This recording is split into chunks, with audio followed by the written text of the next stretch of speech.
In this lesson, we're going to talk about in-text citations and how to write them, when to use them according to MLA guidelines.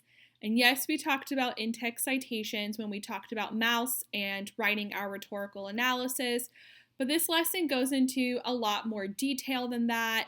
And repetition is always useful, especially since not many folks put together an accurate in-text citation for their rhetorical analysis anyway. So this lesson is super necessary. So this PowerPoint is from the Purdue Online Writing Lab. So there are some slides here that aren't relevant to in-text citations, but they are relevant to like all things MLA.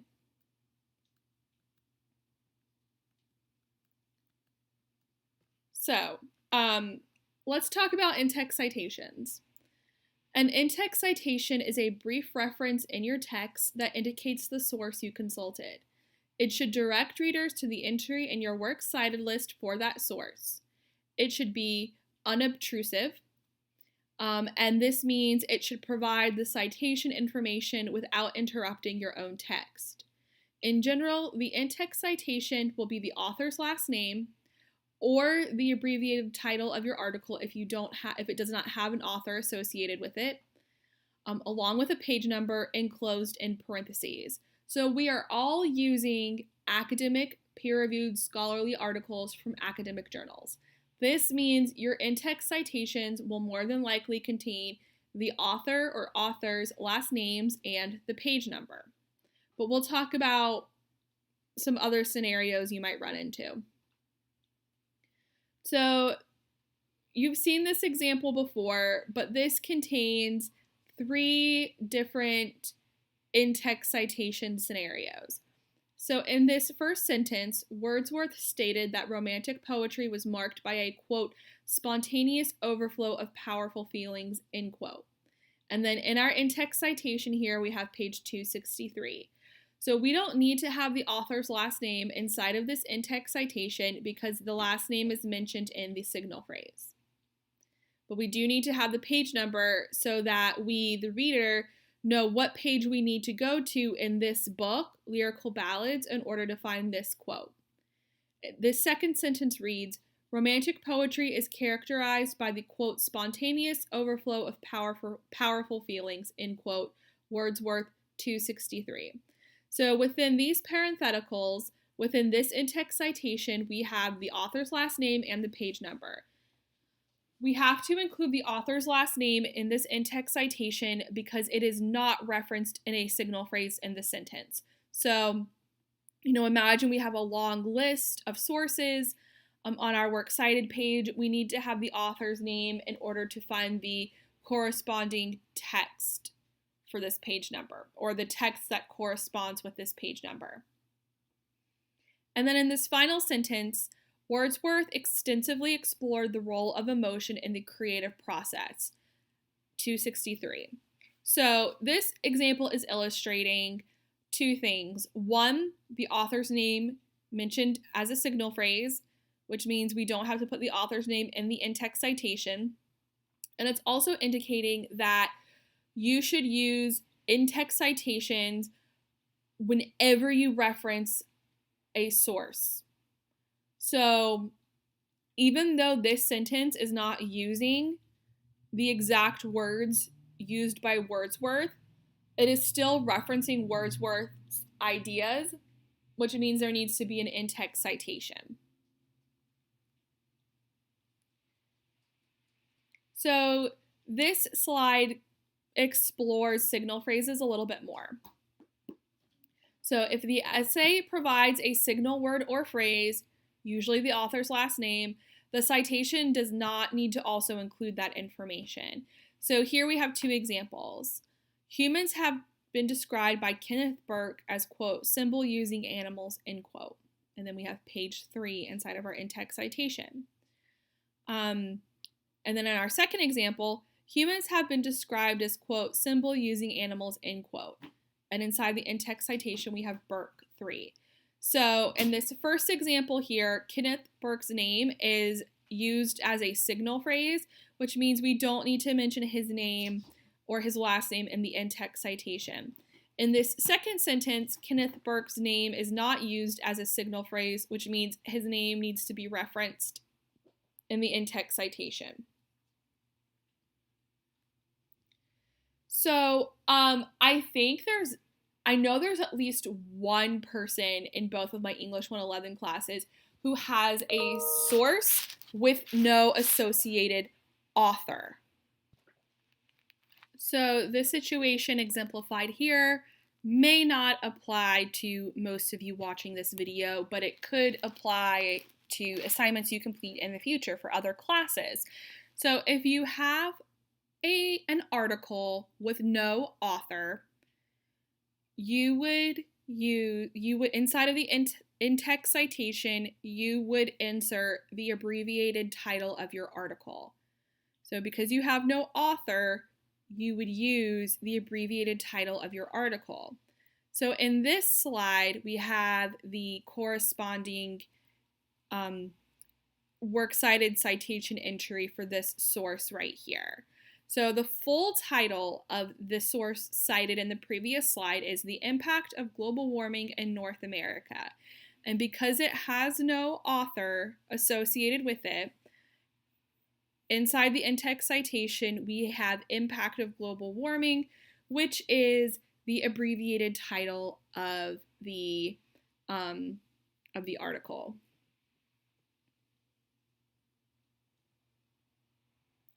So this slide here is for, the first part is for works with multiple editions, and this does not apply to us, so I'm going to skip over it. This example here at the bottom, though, this is for authors with the same last names. So, for example, you have two different sources by two different people, but these two people have the same last name. So if that is a situation you have run into with your sources, with the in-text citation, you would just insert the first initial for each person in order to avoid any clarification issues. So let's say we have a source by Robert Miller and Alan Miller. We have two different sources, like one source by Robert Miller and one source by Alan Miller. So in order to eliminate confusion, instead of just writing Miller in the in-text citations for those authors, you would write R. Miller for Robert Miller and A. Miller for Alan Miller, okay? And then, of course, the page number. So this slide here is super, super, super important. So this shows you how to put together in-text citations for works by multiple authors. It also shows you how to write a signal phrase for sources by 3 or more authors. Now, most of you have sources written by multiple authors, so please make sure you're paying attention to this particular slide. So this first example reads, Smith et al. Argues that tougher gun control is not needed in the United States. And then we have page 76. So this is an example of a signal phrase for a source by 3 or more authors. So if you've already referenced your author by their full name, then you refer to them by their last name. If you haven't referred to an author yet by their full name, or this is like the first time you're referencing an author, you need to make sure you're referencing them by their full name once, and then after that you can refer to them by their last name. So here we have Smith et al. There's no comma, it's just Smith et al. Period, okay? And that's how you would do a signal phrase for an author by, or for a source by 3 or more authors. And then here in the second example, we have an in-text citation. And you can see it says Smith et al. 76, and there's no comma. In the works cited citation, there's usually a comma, or no, there is always a comma between the author's first name and it. But with the in-text citation, there is no comma between the author's last name and it. Okay? And you should always have a period after all. And then the second example down here, if your source is written by two authors, then you would just write both of their last names. So here we have Strong and Ellis. Okay, no commas or anything like that, just their last names.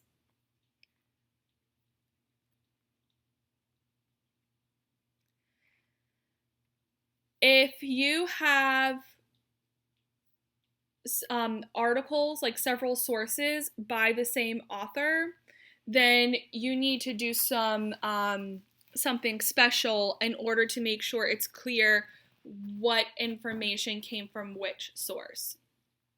So this first example, Lightnor has argued that computers are not useful tools for small children. And then in parentheses, we have the article's title and the page number. Though he has acknowledged elsewhere that early exposure to computer games does lead to better small motor skill development in a child's second and third year. And then in here, in this in-text citation, we have another article title, Hand-Eye Development. So this essay has multiple sources written by an author whose last name is Lightnor. In order to make sure it's clear what information came from which article, you should include, instead of the author's last name, I should say, if the author's name is mentioned in the signal phrase, you of course don't have to insert the last name in the in-text citation. So if you've already referenced the author's name in the signal phrase, you would just have the article's title, abbreviated title, in the in-text citation along with the page number. Okay, so that way it's clear that this information came from the article with the abbreviated title Too Soon, and this information came from the article by Lightnor with the abbreviated title Hand-Eye Development. This second example illustrates how to put together an in-text citation for multiple works by the same author if the author's name is not referenced in the signal phrase. So in that case, you would have Elkins, Visual Studies 63, or author last name, abbreviated title, and page number. Again, this is only for multiple works by the same author. This slide is not relevant to us, so I'm going to go ahead and skip over it. So this information is going to be relevant to you, like more than likely. So this first example may sound a little bit confusing as I try and explain it. So here you're citing indirect sources. An indirect source means you are quoting or referencing a source that your article quoted or referenced. So let's say you're reading an article by Dr. Susan Jones, and Dr. Susan Jones referenced an article written by Dr. John Smith, and you also want to reference what Dr. John Smith wrote. So if you did that, then you would be citing an indirect source. And this example illustrates how you do that. So first, let's look at the in-text citation and the signal phrase. So the in-text citation contains the last name Weissman, and the signal phrase contains the last name Ravitch. So Ravitch argues that high schools are pressured to act as, quote, social service centers, and they don't do that well, end quote, QTD, period, in Weissman 259. So QTD means quoted in. So Ravitch was quoted in Wiseman's article. So this means the person who wrote this sentence read an article by someone named Weissman. Weissman quoted Ravitch. The person who wrote this sentence wanted to also use that quote from Ravitch, and to do so, they had to format their in-text citation in this manner. Okay? So this quote from Ravitch appears on page 259 in an article by Weissman. So Ravitch is quoted in Wiseman's article on page 259. Okay? This next example illustrates how to include multiple citations in one parenthetical. So, Romeo and Juliet presents an opposition between two worlds, the world of the everyday and the world of romance. Although the two lovers are part of the world of romance, their language of love nevertheless becomes fully responsive to the tang of actuality. So, the person who wrote these two sentences, it had used two quotes from two different pages in a source by someone named Zender. And instead of having a bunch, like two separate in-text citations, they just referenced both page numbers in one in-text citation. So we have page 138, which is where the first quote came from, and page 141, which is where the second quote came from. And those page numbers are separated by commas. So when we first talked about in-text citations, I told you that you should not have commas in your in-text citations. You should not use the letter P or letters PG or anything like that to reference an abbreviation of page. Now, there's only two reasons why you should ever have a comma in an in-text citation. And that is if you are separating multiple locations or page numbers in the same source, or if you remember from this slide, when you are citing multiple works by the same author and you need to separate the author's last name from the abbreviated title. These are the only two times you should have a comma in your in-text citation. So this is for time-based media, so like a television show or a movie. So I'm going to go ahead and skip over this slide. Now, this is if you have a source without page numbers. Now, the vast majority of you have sources with page numbers. But I know there are a couple who don't. If that's the case, do not impose page numbers on your source, okay? If the publisher did not put those page numbers on the PDF itself, then do not impose page numbers. If you print out an article with no page numbers, don't just assume page 1 is page 1. Because it's not. Like, every printer is different, so it's going to come out differently. So if you don't have page numbers on your source, then just use the author's last name. If it is a particularly long source, then you should number your paragraphs, and then you would have like author last name, PAR period, and then the page number, okay? But the vast majority of you have page numbers, so you don't really need to worry about this. So, let's talk about the scenarios that are listed here. In this first example, we have the in-text citation occurring in the middle of a sentence. It comes before a comma, which is a natural pause. So, we're often taught that in-text citations come at the end of a sentence.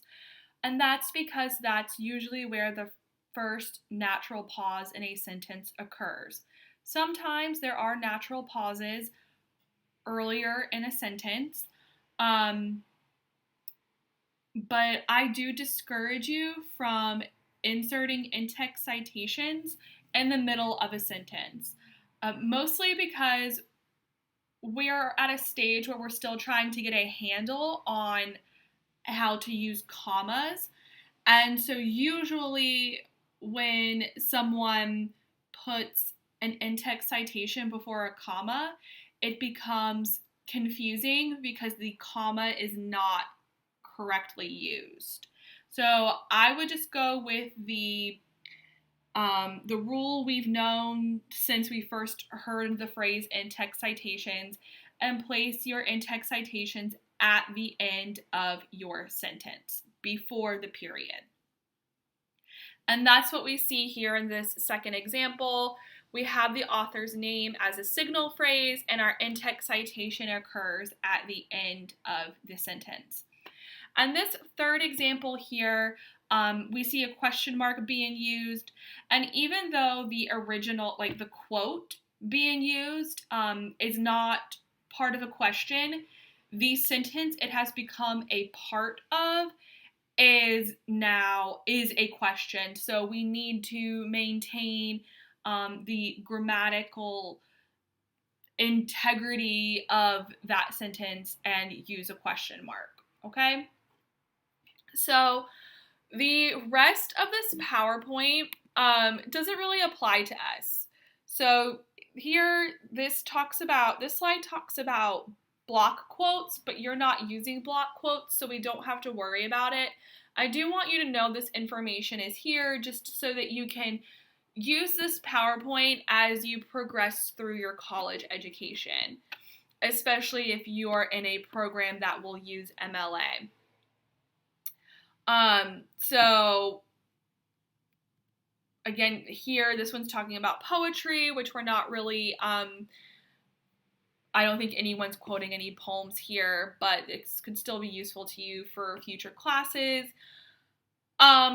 These slides look at brackets and ellipses, which we will look at in a separate lesson, in the next video lesson. And then the rest of this PowerPoint looks at works cited citations. So you might want to use this for your academic journal articles if you need a refresher, and you'd rather just use this PowerPoint than go to like a past lesson. This portion of the PowerPoint also looks at different scenarios like music videos and television shows and all that good stuff. But I do want to show you one more thing. So this Word document can be found on Moodle, and I'm not going to walk through it in detail because I just talked about everything, but I basically pulled the most common scenarios you will encounter when piecing together your in-text citations into this Word document. So basically, I just pulled like the really common and really important stuff I just talked about and put it in this Word document so that it's a little bit easier for you to go back to. Like, it's all on one page. You don't have to sort through a PowerPoint or scroll through a video lesson. Obviously, there's a lot more to it than just this, especially if you have a more complicated scenario. Really, you just need to take works cited citations and in-text citations on a case-by-case basis, okay? Like, oh, I'm not using the signal phrase, so how do I put together an in-text citation for that? Or I am using a signal phrase, how do I put together an in-text citation for that? Oh, my source doesn't have any authors, how do I put together an in-text citation for that? So just consider your situation and then go from there, okay? Don't try to memorize this information. Just look it up. That's why your book is called a writer's reference. A reference guide is meant for you to, like, refer back to, reference, refer. You're not supposed to memorize any of that information. Until I started teaching, I didn't have any of this memorized. Like, I didn't even bother, because all I had to do was look it up in a book or look it up in a lesson that my teacher gave me. So don't try to memorize it. Don't try to memorize every scenario. Just take it case by case. And if you can't figure it out, like if you've looked at all of your video lessons and PowerPoints and resources that I've given you, if you've looked it up in a book and you still can't figure it out, just ask me, okay? And a lot of times students run into like there's always a new situation that you have to figure out, or that I have to figure out, that I've never encountered before as a student, and I've never encountered it before as an instructor. So it's always a case by case situation. But if your sources are nice and simple, then this document right here just kind of covers everything for you. The PowerPoint that I just went through should cover, simple scenarios and more complex scenarios. Your book certainly tries to cover everything. And if you're still having an issue, like regarding, is this citation formatted correctly, or how do I put together an in-text citation for that, then please don't hesitate to ask me, okay? And again, and I showed this in the weekly introduction video, like the location of this source. So be sure to utilize this as well. And if you have any questions, please don't hesitate to reach out.